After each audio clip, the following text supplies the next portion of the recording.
कई लोगों को देख के हम कह देते हैं कि वाह भाई इसके अंदर तो नेचुरल टैलेंट है। ये नेचुरली इन चीज़ों में इतना अच्छा है या इतनी अच्छी है, भगवान ने इसको कूट-कूट के टैलेंट दिया हुआ है। बट हम ये भूल जाते हैं कि टैलेंट एक ऐसी चीज़ है जिसको एक्यूरेटली डिफाइन कर पाना in layman terms is not very easy.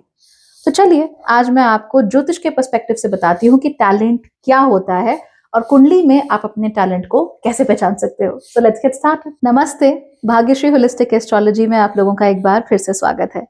यहाँ पर हम बात करते हैं पॉजिटिव, इंस्पायरिंग और होलिस्टिक एस्ट्रोलॉजी की, यानी कि एक ऐसा ज्योतिष जो कि आपके पॉजिटिव पॉइंट्स को मैक्सिमाइज कर सकता है और आपके नेगेटिव पॉइंट्स को मिनिमाइज करने में आप लोगों की मदद भी कर सकता है। आज हम बात कर रहे हैं टैलेंट की। किसी भी व्यक्ति के अंदर अगर कोई टैलेंट है जो कि बिल्कुल बचपन से छुपा पड़ा है, something that they always experience, something that's a part and parcel of who they are, तो आपको उस व्यक्ति की कुंडली में उसका केतु देखना चाहिए। स्ट्रेंज, हाँ, आई नो। केतु ही हमारे इन नेचुरल टेंडेंसीज को दिखाता है। हालांकि केतु के साथ प्रॉब्लम यह है कि इवन दो ये हमारे लिए चीजें बड़ी नेचुरल होती हैं, बड़ी इजी होती हैं, उसके बावजूद भी हम उनमें एंगेज नहीं करना चाहते या हमें खुद पे पूरा भरोसा नहीं होता कि हम कर लेंगे। फॉर इंस्टेंस, किसी के कुंडली में अगर पहले घर में केतु बैठे हुए हों, that these people are actually very beautiful. बड़ा आकर्षक व्यक्तित्व इन लोगों का होता है, आप इनकी तरफ स्वाभाविक रूप से कहीं चले आते हो। You want to be friends with them. They are also very polarising. You either love them or you hate them, पर अटेंशन इनकी तरफ पूरी जाती है। हालांकि ये व्यक्ति जब Rahu in the first house वाले से मिलता है तो वो सोचता है कि नहीं, not me, maybe I am not good enough, maybe this, maybe that. जबकि Rahu in the first house वाला व्यक्ति कोशिश बहुत कर रहा होता है टू लुक यूनिक, कोशिश बहुत कर रहा होता है to appear like you know like I am an alien और I am something amazing and all that. But Ketu is naturally like that. In fact मैंने वीडियो भी बनाया है, Rahu in first house versus Ketu in first house. इसको check करो जाके, आपको बहुत कुछ इंटरेस्टिंग और नया वहां से जानने को मिलेगा। अब जो केतु इन फर्स्ट हाउस है उसे अपनी खूबसूरती पर यकीन ही नहीं है, उसे अपने चार्म पर, अपने अट्रैक्शन पर यकीन ही नहीं है। ये व्यक्ति अपने आप को अच्छा दिखाने के लिए, अपने आप को खूबसूरत दिखाने के लिए कोई काम ही नहीं कर रहा है, राइट? या फिर अगर कोई उसे कॉम्प्लीमेंट दे रहा है या लोग उसकी तरफ आकर्षित हो रहे हैं तो वो अनकंफर्टेबल हो जा रहा है कि अरे ऐसे कैसे हो गया। So a lot of things like that are a part and parcel of Ketu. लेकिन इस चीज में आपका नेचुरल टैलेंट यानी नेचुरल आपको ब्लेसिंग जो है वो भी केतु की यहाँ पर होती है। We have to actually work a little hard to get to the Ketu level. जो लोग उस केतु के साथ कनेक्टेड होते हैं ना, उन्हें फिर किसी चीज की कमी नहीं होती।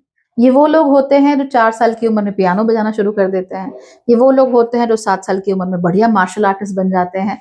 सो just because you are able to connect to your Ketu is the reason why आप जल्दी फ्लरिश करोगे और आप अपने बिल्कुल नेचुरल टैलेंट के साथ काम करोगे। So that is important. In fact कई बार केतु आपके लक को भी आपकी तरफ मोल्ड कर देता है, आपकी तरफ खींच ले आता है। इसके बारे में डिटेल में कभी वीडियो बना के बताऊंगी। तो Ketu is super duper duper important. Okay, so number 1 is Ketu. तो केतु को देखो, आपकी कुंडली के कौन से घर में केतु है, आपका टैलेंट उसी घर के साथ जुड़ा हुआ है या वहीं से उसकी उत्पत्ति हुई है। फिर ये देखो कि राशि कौन सी है। राशि से आपको पता लगेगा कि ये टैलेंट जो है इस डायरेक्शन में है। तो घर देखकर पता चलेगा उत्पत्ति, राशि देखकर पता लगेगा डायरेक्शन। फिर आप देखिए कि नक्षत्र कौन सा है। नक्षत्र से आपको पता लगेगा कि सूक्ष्म रूप से exactly which way you have to take, exactly कौन से तरीकों से किस्मत आपके पास चलती हुई आएगी। Because Ketu will attract everything to itself like this. That's why Venus Ketu together is also a very attractive combination. More so when compared to Rahu and Venus. Attract Rahu भी करने की कोशिश करता है, but उसका तरीका कुछ और है। Venus Ketu अपने आप अट्रैक्ट करते हैं। It is also one of the most आध्यात्मिक combinations in a कुंडली। अभी तो फिलहाल मैं सैटर्न के कंजंक्शंस के ऊपर बात कर रही हूँ, लेकिन जल्दी ही मैं वीनस के कंजंक्शंस, राहु केतु के कंजंक्शंस, इनके ऊपर भी वीडियोस लेकर आऊंगी, जरूर देख। सो ओवरऑल यहाँ पर क्या चलता है, that you have that natural talent there. कई बार कुछ लोग लेट ब्लूमर होते हैं, शुरू में नहीं कर पाते, पर अचानक से 32, 36 की उम्र में या 42 की उम्र में एक बत्ती जलती है उनके दिमाग में, अरे फिर वो अपने उस केतु की तरफ भागना शुरू कर, डिपेंडिंग ऑन कि आपकी दशा कैसी हैं, शनि कितने प्रभावी हैं आपकी कुंडली में, या आपने केतु के लिए कुछ काम किया है या नहीं किया है, depends on that. But let bloomer हो चाहे अर्ली ब्लूमर्स हो, व्हेन केतु इज देयर तो चीजें इतनी नेचुरल लगती हैं कि भाई ये तो होना ही था। मैं अभी तक क्या कर रहा था, माई लाइफ इज फालतू का, मैंने अभी तक बेकार की जिंदगी बिताई है, मैंने तो केतु के साथ एंगेज ही नहीं किया। तो जब केतु के साथ एंगेज करोगे तो आपको रियलाइज होगा कि ये तो चीज ही कुछ और लेवल की है। इसीलिए अगर आप किसी चीज में अच्छे होना चाहते हैं तो ये मत देखो कि आजकल पॉपुलर क्या चल रहा है। आजकल हो सकता है that you want to become an Instagram model, or you want to start a YouTube channel, or you want to become an AI developer. I don't know how that works. जो भी है, जो भी आजकल चल रहा है करियर्स में, मुद्दा वो है ही नहीं। मुद्दा ये है कि आपके लिए क्या सही है, आपका केतु आपको क्या अलाउ करता है। तो अपने जो अरमान है उनको एक बार के लिए उठाओ और साइड रख दो। उसके बाद सबसे पहले अपनी कुंडली में अपने केतु को देखो। यू विल रियलाइज कि भैया ये मेरा टैलेंट है, मैं इसको ऐसे यूटिलाइज कर सकता हूँ। So let's take an example. दो बच्चे हैं, दोनों को यूपीएससी के लिए तैयारी करनी है, पढ़ाई करनी है। Fantastic, great. अब एक जो बच्चा है वो इसलिए तैयारी कर रहा है क्योंकि अफसर बन जाऊंगा, आगे बढ़ूंगा, जिंदगी में कुछ नाम होगा, कुछ इज्जत होगी, पापा मम्मी का यही सपना है। अब उसकी कुंडली उससे कहीं और डायरेक्शन में भेज रही है, पेंटर बनना चाहती है, पर उसको तो यूपीएससी करना है। मेहनत वो पूरी कर रहा है, 16-16, 18-18 घंटे पढ़ाई कर रहा है, सोता नहीं, खाता नहीं, कुछ नहीं, नहीं निकलता। दूसरा व्यक्ति वो है जिसकी कुंडली, उसका सूर्य, उसका गुरु, उसका शनि, ये इंडिकेट कर रहा है कि ये व्यक्ति पब्लिक पोजीशन में ही जाएगा। अब अगर इस व्यक्ति को पब्लिक पोजीशन में जाना है तो देखिए कैसे काम करेगा। या तो बचपन में ही उसका यूपीएससी की तरफ झुकाव हो जाएगा। हो सकता है कि वो 18 घंटे पढ़ाई ना करे, 5-6 घंटे ही करे, 9 to 5 पढ़ाई करे, बाकी अपना ऐश करे, हो सकता है। बट उसका केतु उसको सही डायरेक्शन में भेजेगा।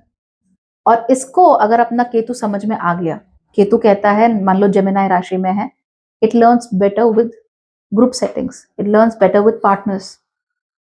अब उसको ये समझ में आया, वो पहले वाले बच्चे के साथ बैठा, दोनों ने पढ़ाई करनी शुरू की।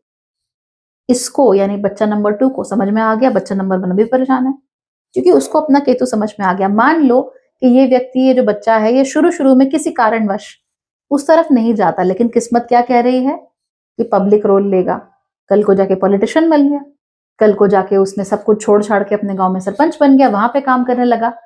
तो जो लिखा है वही होगा। बार बार साइकिल्स बनेंगी और बार बार अलग अलग तरीकों से उस चीज को संभव बनाने की कोशिश की जाएगी। अपने जीवन में पीछे मुड़कर देखिए, ऐसा ही होता है ना। उसी चीज को संभव करने की कोशिश की जाती है। That's how it works. उसके बाद हमको क्या देखना है कि आपकी कुंडली में मरकरी कहाँ पे है। Mercury shows your intelligence. Intelligence किस तरह की, द डीप इमोशनल इंटेलिजेंस। वैसे emotional intelligence is not the right word, but फिर भी जो गहरी इंट्यूटिव इंटेलिजेंस है, क्या वो उसकी बात हो रही है, या फिर गुड कॉग्निटिव स्किल्स की, बेटर पैटर्न रिकॉग्निशन की बात हो रही है। तो यहाँ पर बेहतर पैटर्न रिकॉग्निशन की बात हो रही है। तो जिनको आप टैलेंटेड बोलते हो उनमें केतु कहीं ना कहीं एक्टिवेटेड रहता ही है, लेकिन उसके साथ मरकरी भी बड़ा एक्टिवेटेड है, because mercury helps you in decoding and deciding the patterns. जैसे मैं हूं, मुझे बड़ी इच्छा है कि मैं ड्राइंग करना सीखूं, स्केचेस बनाना सीखूं, बचपन से, मतलब मुझे भी चाहिए, और मेरे अंदर बिल्कुल टैलेंट नहीं है उसका। जीरो। मेरा टैलेंट इतना है, एक घर बनाओ, घर में गोल सा रोशनदान बनाओ, एक खिड़की बनाओ, बगल में नदी बहाओ, पीछे पहाड़, एक कुआं, और सूर्य, और सूर्य के ऊपर 2-4 कौवे उड़ते हुए। ये है मेरा ड्राइंग टैलेंट। तो and I want to be very good at drawing. I want to be a great, sketch artist and all. वो नहीं हो सकता, मुझे भी पता है, बट मैं अपने मन को बना लेती हूँ। लेकिन किसी भी चीज में जरूरी चीज होती है गुड पैटर्न रिकॉग्निशन। अगर आप पेंटर बनना चाहते हैं तो उसके लिए भी आपको कुछ पैटर्न्स को रिकॉग्नाइज करना पड़ेगा। अब ये बड़ी सिंपल सी चीज है, पर इसको समझना कि अगर किसी भी कलर में सफेद मिक्स कर दिया जाए तो वो लाइट हो जाता है, पाउडरी हो जाता है, और किसी भी कलर में अगर काला मिक्स कर दिया जाए तो वो गहरा हो जाता है। लाल को डीप बर्गंडी बनाने के लिए या डीप मैरून बनाने के लिए उसमें थोड़ा काला चाहिए, उसका पुट चाहिए थोड़ा सा, और लाल को पिंक बनाने के लिए उसमें थोड़ा सा व्हाइट चाहिए। तो जो व्यक्ति पेंटिंग की तरफ इंक्लाइंड है वो अपनी पैटर्न रिकग्निशन की क्षमता को ऐसे इस्तेमाल करता है। अगर किसी को डिजाइनर बनना है, उस तरफ उसका टैलेंट है, तो भाई किस फैब्रिक के साथ कौन सा फैब्रिक अच्छे से जाएगा, किस कट के साथ कौन सा फैब्रिक ज्यादा अच्छे से जाएगा, किस कलर के साथ क्या मैच करेगा, उसको इसकी जानकारी बहुत स्वाभाविक रूप से होती है, या उसको ये चीजें जल्दी समझ में आ जाती हैं। अब अगर मेरे जैसा व्यक्ति ड्राइंग सीखने चले ना, तो वो स्ट्रोक्स में एक होके रह जाएगा कि अच्छा ऐसे करना है, ऐसे करना है, ऐसे करना है। किसी में अगर नेचुरल टैलेंट हो तो वो स्ट्रोक्स तो फटाफट निकल के आगे निकाल देगा। उसके लिए इंपॉर्टेंट क्या होगा? Light, depth. मैं ये सीख सकती हूँ, no doubt, but it's not natural. तो मैं इसको हर बार बड़ा कॉन्शियसली करूंगी, which means I will put in a lot more effort into what I am doing. But अगर आपका केतु एक्टिव है, उसके साथ मरकरी भी एक्टिव है, तो फिर ये चीजें एफर्टलेसली होती हैं। Effortlessly, you don't have to work too hard. आपको अपने दिमाग पे ज्यादा जोर नहीं लगाना पड़ेगा। You don't have to remember everything too much. तो ये पैटर्न रिकग्निशन की क्षमता मरकरी आपको देता है। अच्छी बात यह है कि बुध केतु की तरह नहीं होता। तो केतु तो क्या है कि भैया ये प्रारब्ध है, इसको तो मैं लेके आ रहा हूँ जन्मों जन्मों से, अभी I can't do much about it and I don't want to engage in it.